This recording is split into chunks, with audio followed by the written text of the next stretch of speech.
Let's move on to coastal weathering. What is weathering? It's the breakdown of rocks in situ or close to the Earth's surface. There's several different types you need to know about: mechanical, chemical and biological. Mechanical weathering is the physical breakdown of rocks due to the environment. There's several different types. The one you're probably most familiar with is the freeze-thaw model of weathering. So what happens is that water gets into cracks, and then as the temperatures drop, the water freezes. The frozen water expands, causing cracks in the rock to become wider and chunks of rock break off. There's also onion skin weathering. This is when the outer layer of the rock peels off due to extreme variations in temperature. The wetting and drying model of weathering is most commonly found in coasts where there's an awful lot of clay. So what happens when the clay is wet is that it expands. When it's dry, it contracts. And this kind of frequent expanding and contracting enlarges cracks in the rock and makes them more susceptible to other weathering types such as freeze-thaw.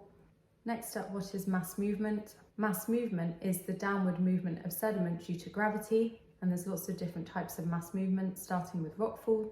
As the name suggests, this is when bits of rock fall off the cliff, often due to freeze-thaw weathering. Then you have mudslides. Mudslides involve saturated soils, so soil which is filled with water sliding down a slope. Landslides is when large chunks of rock slide downhill. Slumping is when a whole segment of cliff moves downslope along a saturated shear plane. Rotational slip is when saturated soil slumps down a curved surface.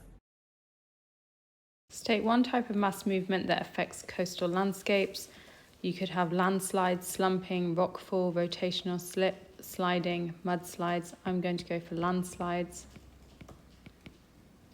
Explain one type of mechanical weathering that occurs at the coast. I'm going to talk about the freeze-thaw method of weathering. So water enters cracks in rock and freezes.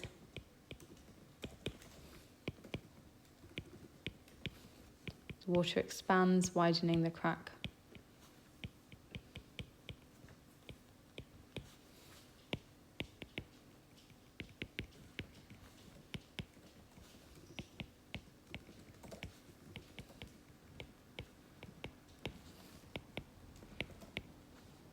This is known as freeze-thaw weathering.